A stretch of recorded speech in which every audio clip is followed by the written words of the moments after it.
Dito naman po yung sa PC3 po. Then, ito na po yung pigment 1. Ito naman po yung silhouette po. Ito naman po yung PC2 po. And sublimation printer po. And ito naman po yung PC1 po. And silhouette po.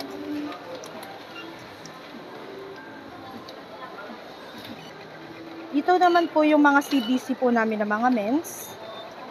Dito naman po yung mga dry fit collar po.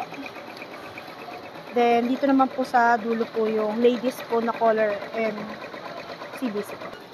Dito naman po sa center yung embroidery machine po natin. Then, dito naman po yung mga equipments niya po.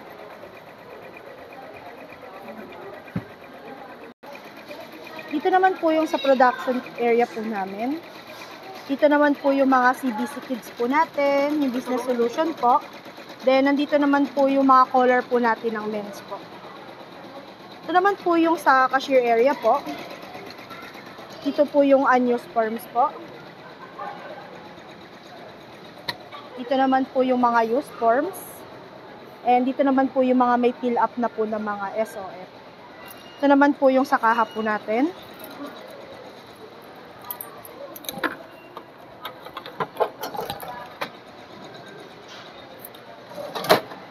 So, yun lang po.